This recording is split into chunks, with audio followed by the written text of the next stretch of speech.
Welcome to Highly Sensitive, Happily Married, the podcast that teaches you to not only have an easier marriage as a sensitive woman, but to have one that feels more amazing by the day. Where you'll hear relatable stories, love advice that works, and coaching on how to have a marriage where feeling upset and disconnected is a thing of the past, and where instead a sense of loving connection and even fun and lightness is the norm. I'm Hannah Brooks, highly sensitive person, love expert, and marriage coach, and I'm so happy to be on this journey with you.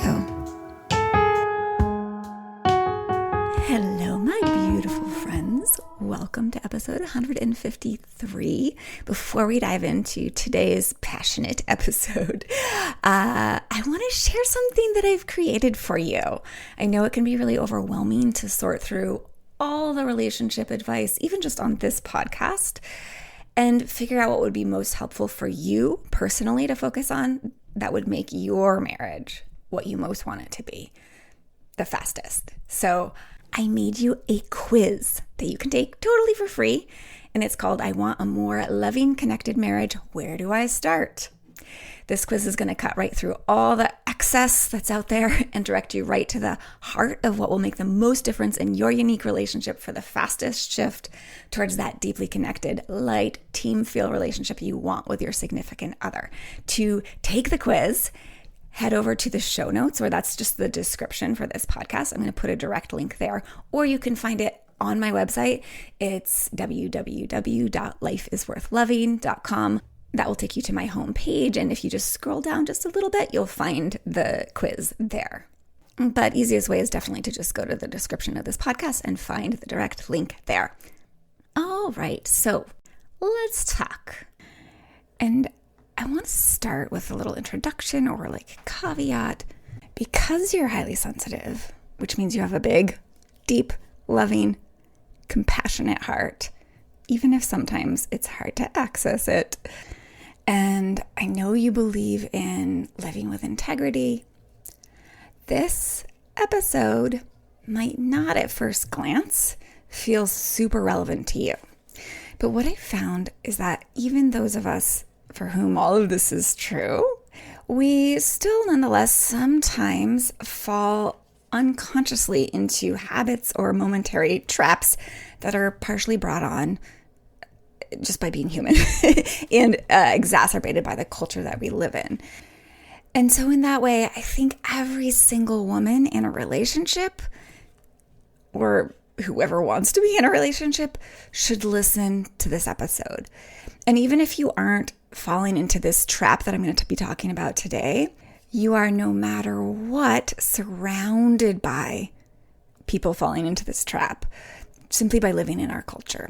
So I think this is a really important episode for everyone. And as you listen, I invite you to just bring along a big dose of self-compassion, and even if there is such a thing like societal compassion, because that's compassion. This compassion is always going to be an essential piece of stepping into the most powerful place inside of ourselves to affect the most positive change and really move our marriages forward into the ones we want them to be.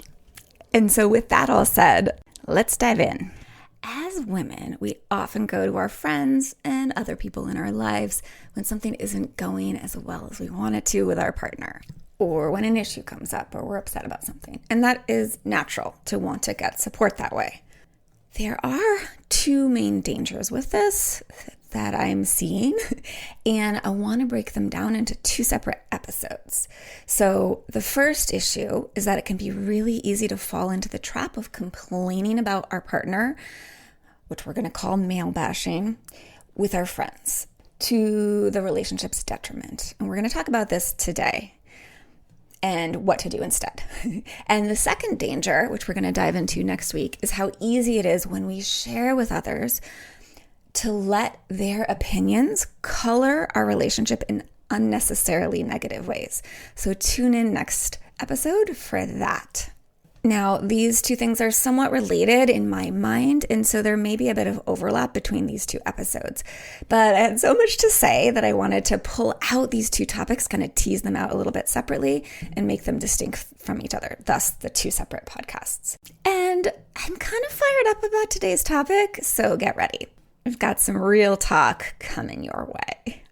So, one thing that I see out in the world a lot, and sometimes I hear about in my sessions with clients, or I hear kind of going on, or hear my clients reporting is kind of happening with their friends, is what we can call male bashing, or man bashing, as it's oftentimes called. It's become a popular kind of pastime, almost a sport these days. Have you noticed that? You probably have if you've been paying attention. It's interesting because some things in our culture are just so widely practiced that they're accepted without any thought that they might be damaging. And this quote unquote practice is not just damaging to our men, but to us, and certainly to our relationships. So I really wanted to call attention to it today. So let me be blunt. If you are in a relationship with a man and you're sometimes find yourself, whether by accident or just because it feels good, on that man bashing bandwagon, say that fast, male bashing bandwagon, especially the bashing of your specific man bandwagon, please get off. It's ruining your relationship, even if that bashing is happening just in your mind. Now, please don't get me wrong. Of course, having a safe place to voice your feelings and concerns can be vital. And of course, if you're in pain in your relationship, I feel for you. Obviously, it's the thing I've focused my life on helping people with, because I know what it's like and I want you to feel better. I want you to be happy and healthy and have healthy, nourishing, supportive relationships. And male bashing or partner bashing is not the answer or anywhere near the path to get that. A world where male bashing is a common pastime, where it's expected and even encouraged, where it's culturally acceptable, this is not the world that I want to live in, where a huge portion of our humans are like verbal punching bags. And I really doubt that it's the world you want to live in either. Of course, we women were and sometimes still are not as respected as we should have been forever, right? But the question is, do we want to turn around now that we are allowed to be vocal and do the same to men? In the last several decades, we women really have gained the privilege of being able to act brashly and as aggressively and as disrespectfully as men have. And that's accepted. But again, is that what we want to bring to the world and into our homes? I mean, it didn't work well when we were disrespected. So why in the world would we want to create more of that in the world now that we can? Right? Isn't that just like turning into a bully because we were bullied? And you know what they say about an eye for an eye. So I'm pretty sure that for you as a highly sensitive woman, that's not what you want to do, right? To just reciprocate that. That, of course, does not get us the world we want. It doesn't create an opening to more peace, to more understanding, to more evolution of the human species, to more working together collaboratively to have good lives on this ridiculously precious planet, which is what I'm all about. I doubt there's any part of you that consciously wants to kind of stoop that low, because it keeps us in that old aggressive consciousness that gets us nowhere, that keeps really a sense of violence alive between us in our relationships, inside of our own selves even. And I freely admit that many men have some real evolving to do to be great at relationships and to live well on this planet, for sure. But let's be honest, so do we as women. Perhaps in some different ways, yes, but work and growth nonetheless.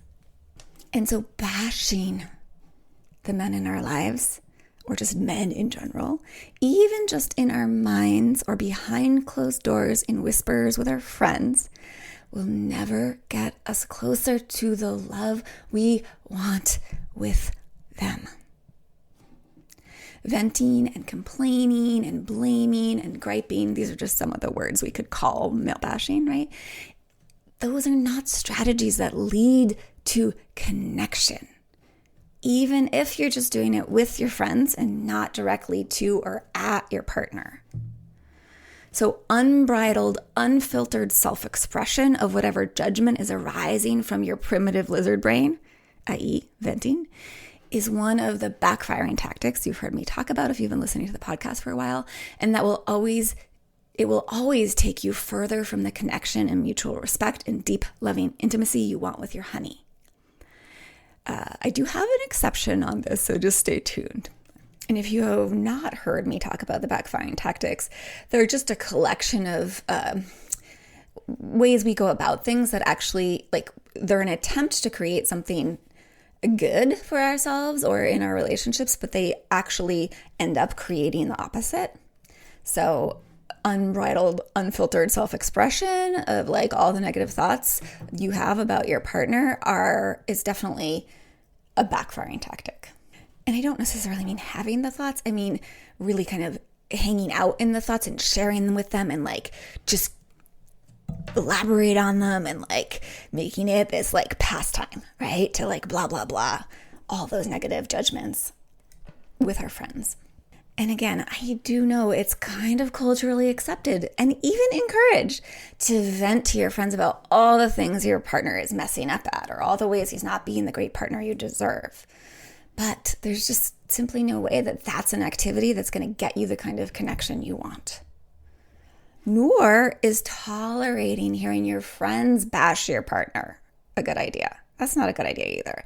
It's just the same. And it can actually have a really negative power over you when you let your friends do that. So we're going to talk about this more in next week's episode about other people's opinions on your marriage and how to handle that. But now just remember that saying that you may have heard me say before: you can never have the love you want when you're focusing on building a case against your partner. So whether you're doing that, and I'm not saying all of you listening are doing this, I just really wanted to call attention to this because we can fall prey to it even unconsciously because it's so normal, right? It's very normalized in our culture, so it's very easy to by accident kind of fall into even just a little bit of this. So whether you're kind of building a case against your partner by talking about all the his wrongdoings out loud, or just doing that inside your own head, or letting someone else kind of do it at you, it will not get you what you really want in your relationship, which again, I know is closeness and connection and mutual respect and supportiveness and fun and joy and love and mutual attraction and all those yummy things, right? But focusing on all that's going wrong will get you the complete opposite of that. And here's the thing. It can be important and truly healing to share about something that was really painful and hard for you 1 or at most 2 times. It really can be important to do that. And there's research that shows this. But again, the research is 1 or at most 2 times, not 5 times, not 7 times. So I'm not saying never talk about bad things that have happened between you and your partner or places that you're upset, things you're upset about. I'm never saying don't express your upset or your anger or your hurt. It is okay to be mad or upset. It's only human sometimes. And it's so important to attend to those feelings and to process them. And sometimes expressing them verbally is part of that. But that doesn't mean reacting out of them or kind of spewing them all over the place. That generally causes more problems. So responding to those feelings in a healthy way is a totally different thing. And I talked a little bit more in depth about that on the podcast episode, Can You Become Less Sensitive? I think that's episode 73. So that's a good one to listen to if you want to understand a little bit more about that. But the point is there are healthy ways and unhealthy ways to express and work through your feelings. And verbally expressing your story, or we might call that venting, more than 1 or 2 times can be unhealthy. So don't make a habit of talking about the bad things over and over. More than 2 times can actually lead to a stronger neural pathway in your brain, or more neurocircuitry in your brain dedicated to seeing the bad and therefore experiencing more of it. Really in a way that's disproportionate to reality. Because remember that what you focus on grows. The more you talk about it, the more you indulge in angry vents or complaining sessions or gripe sessions, the more you're going to feel there is to complain about. The worse things will feel, the more of a wedge between you and your partner will grow. The worse you will show up in your interactions, even more of a wedge there's going to be. And the worst reactions you're going to get from your partner, because he feels less and less safe and accepted. And downward and downward goes the cycle. Not to mention that this cultural focus on male bashing completely discounts our agency as women, our responsibility, but really our power within the relationship. Right? Male bashing kind of champions putting ourselves as women in the victim position, as if we are these frail, helpless things that our partner's evil ways happened to, as if we have no power in our relationship. But my dears, we have so much power. So my blood really boils at that, if you haven't noticed. We are not helpless beings that all men, with their imperfect ability to relate with total love and doting, are hurting. We are not victims because they aren't perfect at relating yet, that they have some growing to do, right? We are powerful creators of our own experiences and of our relationships. And when we stop bashing and blaming, we take our power back. We are freed up to focus on where our power is and to learn to use it and lead the way to the kind of relationships we really want to have. Relationships full of empathy and sensitivity and attunement and expressed love and care and mutual support and respect with a person who is a real partner in life with us. And my friend, you really don't know what is possible, what can shift when you stop focusing on all that he isn't doing right and you start focusing on all that you have in your control, all that you can do in your beautiful, powerful sphere to make things better in your relationship with him. You don't know until you actually do it. Truly, magic happens, as you have heard my clients report. So this is where to put your energy instead of wasting your breath and energy on excess venting. Yes, it is tempting. I get it. And weirdly, momentarily exhilarating to vent and complain and blame and male bash. I know. I know that weird, righteous feeling. But it's such a fleeting feeling. And what you end up with is more and more unhappiness. So it's time to stop. I invite you lovingly to stop, if you've been doing it at all, and start to learn how to actually change things for the better. Start with focusing on you and what you can do to improve things. This is the way to having the great partner. Yes, the great partner that you want to have. So here are some practical tips. Are you ready? Stop regularly venting to your friends. You can even tell them, I no longer want to spend my time with you, talking bad about the person I most want to love and be at peace with. And if your friend isn't into that, then I'd go so far as to say, stop hanging out with friends who are addicted to that male bashing. Also, stop hanging out in Facebook groups or other places where it's really popular. If you've ever been in a relationship Facebook group, at least most of them, you may have noticed the trend where it's just a huge vent session and complaint session. So don't hang out there. So that's what not to do. Now, what to do instead. Do remember that men are just as human as you, just as tender inside as you. They are the same deep down. And if you haven't taken the time to understand a bit about male psychology and what has gotten them to act as they do, or really relate as they do, and really be that less than ideal partner, then please take the time to educate yourself a little bit on that. At least listen to my podcast episodes that I've created that relate to that. I'm going to try to remember to put at least three of those episodes that I've created that are helping you to understand that I'll put them in the show notes, the description of the podcast, or learn about men and the challenges they face from other sources. It's really not fair to complain and berate and vent about men when you haven't even let yourself really see their humanity or really understand them or what's going on for them. And if you sense some passion in me, I have some passion about this topic. And part of it is because I have 3 sons and I've watched these beautiful little beings come into this world and I've seen what they're up against. I witness it. And I guarantee you it's a huge weight on them to be in a world that is oriented around them in this way and that suppresses some of the most essential tender parts of them. So yeah, definitely listen to some of my podcast episodes on this. Also, what else to do? Do your work on your side of the street in your marriage. There's so much you can do to feel great in your marriage and to bring out the very best between you and your spouse. And of course, this whole podcast has tons on that.